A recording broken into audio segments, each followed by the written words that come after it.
Çalyar tutarım, çalyar gülheni, Baltıyar nesin, coşyar alhamı.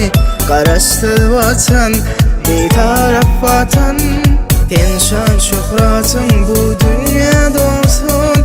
Eri vatanım ömürlük bolsun, ömürlük bolsun. Vatanım bilsin neslin senin şunun, erte ömür baki saklar senin sarpan hem mertebe. Şirin canın geçip yer seni gönülken. Karıştı bir taraf Türkmenistan. Vatanım bilsin neslin senin şunun, erte ömür baki saklar senin sarpan hem mertebe. Şirin canın geçip yer seni gönülken. Karıştı bir taraf Türkmenistan.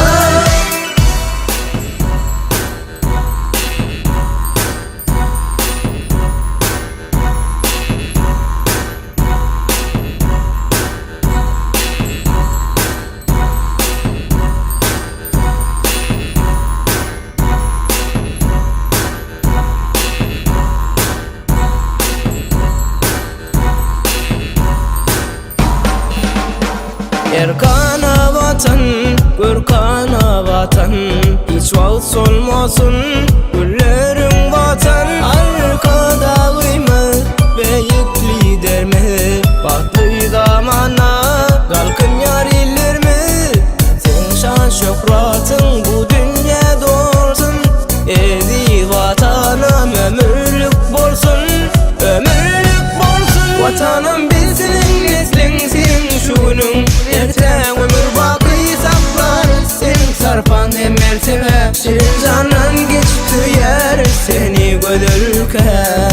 Karıştı bir taraf Türkmenistan. Vatanım bilsin neslin senin şunun, erte ömür baki saklar senin sarpan hem mertebe. Şirin canın geçip yer seni gönülken. Karıştı bir taraf Türkmenistan.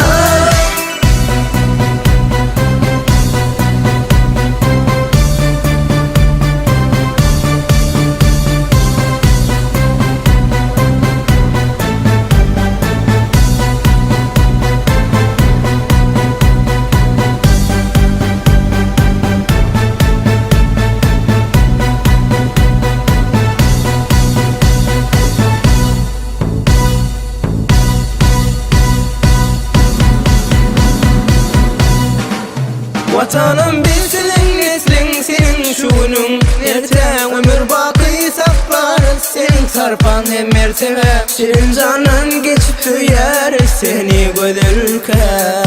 Karıştı bir taraf Türkmenistan. Vatanım bilsin neslin senin şunun, erte ömür baki saklar senin sarpan hem mertebe. Şirin canın geçip yer seni gönülken. Karıştı bir taraf Türkmenistan.